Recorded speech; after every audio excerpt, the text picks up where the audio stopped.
Last year, I reviewed some of the popular Universal monster movies like Dracula, Frankenstein, The Bride of Frankenstein, and The Wolfman. Now, let's talk about another one of those popular monsters, The Invisible Man from 1933. Big D's Entertainment Rankings and Reviews.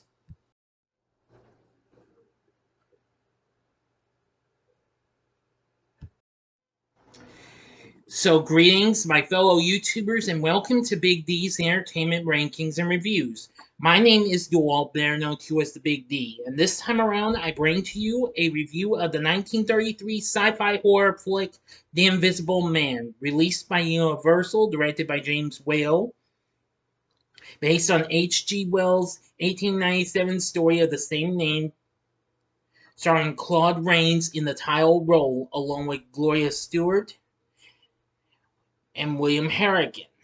The film involves a doctor, Jack Griffin, who is covered in bandages and has his eyes obscured by dark glasses, the result of a secret experiment that makes him invisible, taking lodging in the village of Ipping. And he demands that the staff leave him completely alone until his landlady discovers he's invisible, not leaving his quarters.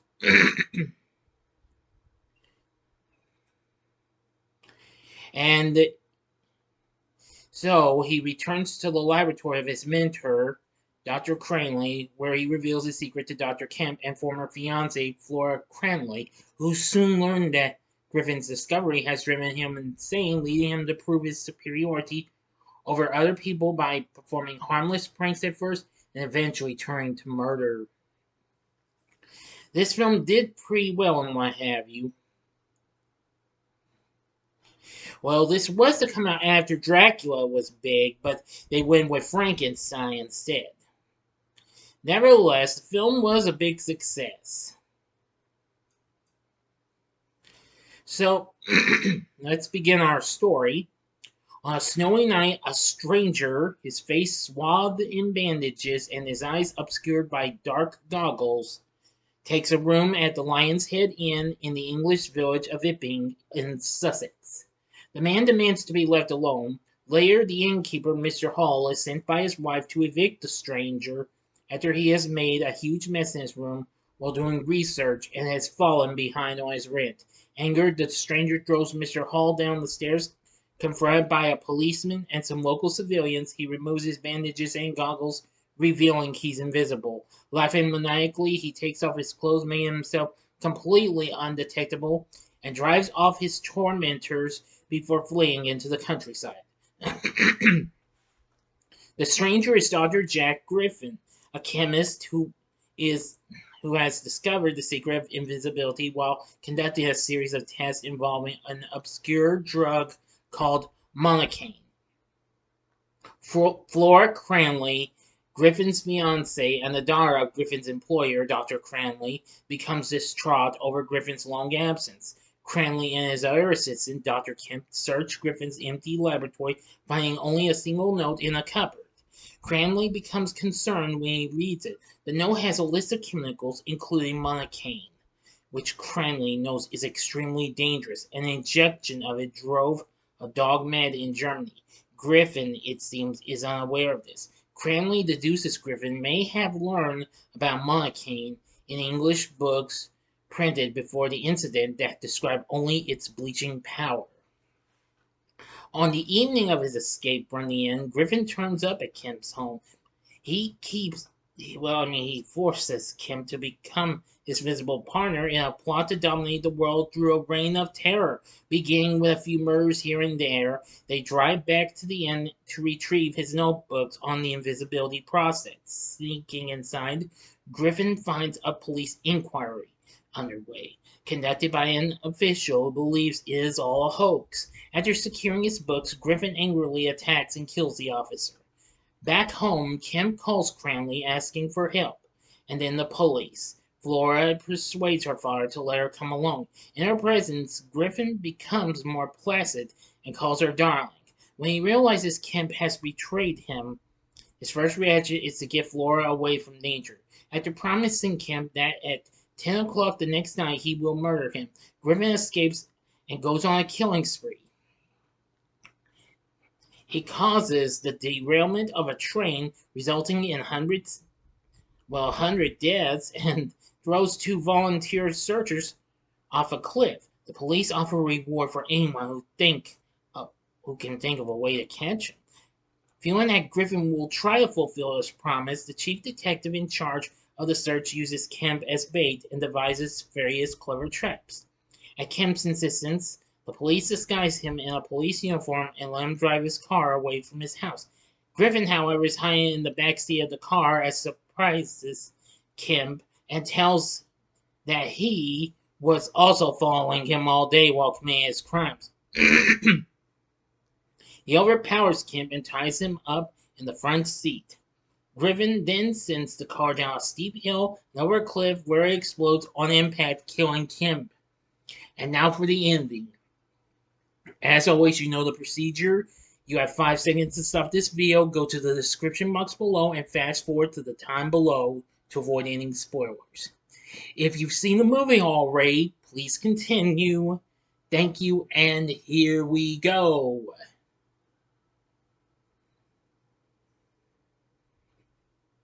Okay, you've been warned. A snowstorm forces Griffin to seek shelter in a barn where he falls asleep. Later, a farmer enters and spots movement in the hay where Griffin is sleeping. He notifies the police, who rush out to the farm and surround the barn.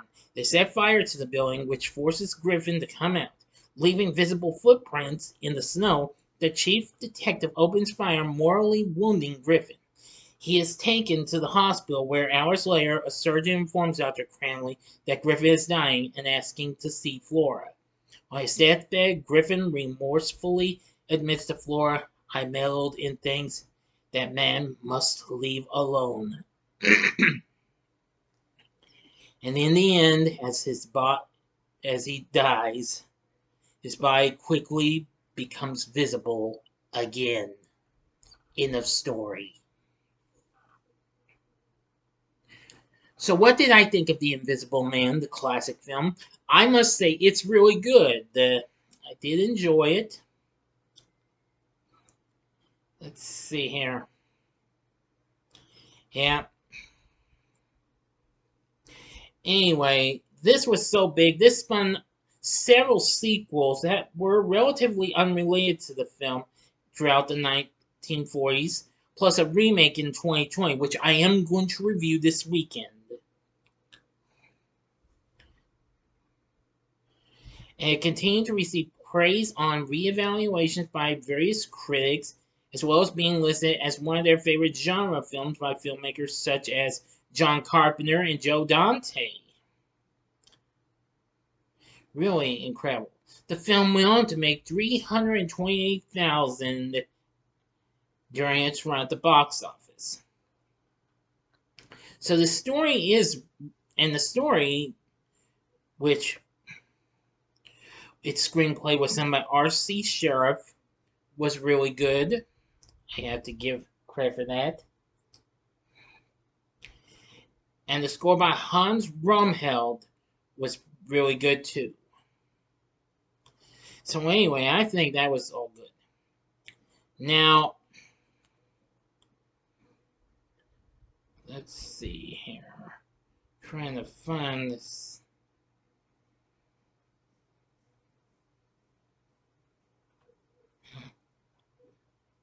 Sorry, it's just I'm just curious about some of the stars, so I apologize.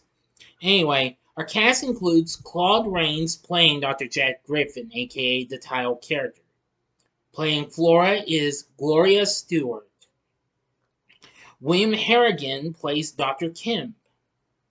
Dr. Cranley is played by Henry Travers, who most people would know him best as Clarence the Angel from the holiday classic It's a Wonderful Life.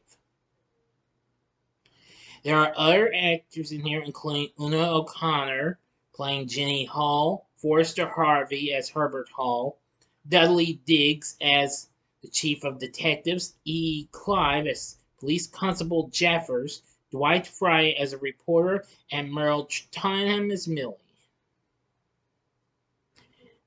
Now, anyway, all those were characters and players were really good too. Anyway, it's just so incredible. Martin Craig's comment on the film's humor, the special effects, and Rains' performance. I couldn't agree more. I really do love it. According to Rotten Tomatoes, they say that this features still sharp special effects, loads of tension, and a goofy sense of humor, plus a memorable debut from Claude Rains. Yes, this was his debut. And what else can I say? This just was exceptionally really good. I think it is one of those great films of the Universal classic monsters genre, what have you. So overall, with a good story, a pretty good one anyway, good score, good cast, good direction, everything that comes in between. Would I recommend the original version of The Invisible Man from 1933? The answer is easily hell yeah. This is a film you must check out. I really got to enjoy it after I just rewatched it, and I think it's really something, well, another time watch. You know what I'm saying? Anyway, so what are your thoughts on The Invisible Man? Let me know in the comment section below. If you like this video, click the like button, subscribe, and be a part of the Big D Nation. And stay tuned. Tomorrow morning will be my next Saturday morning TV log on the 13 Ghosts of Scooby-Doo. And also, you will get the review of The Lost Boys tomorrow as well. And then on Sunday, you will get my review of the 2020 remake of The Invisible Man. So thanks for watching, and also don't forget, on Halloween you will still get my review of Poltergeist and my Halloween live stream, which I won't reveal what film I'll be watching though. You're going to have to stay tuned. Details to follow. So if you like this film, check out these other Universal Monsters flicks I've reviewed. In the upper left-hand corner is my review on Dracula. The upper right-hand corner is the review on Frankenstein, and the bottom left-hand corner is my review on The Wolfman. And the bottom right-hand corner is the button you can click to subscribe. If you like rankings and reviews on movies, TV, music, video games, etc., then I'm your guy. Thanks for watching. Until next time, I'm the Big D saying, see ya.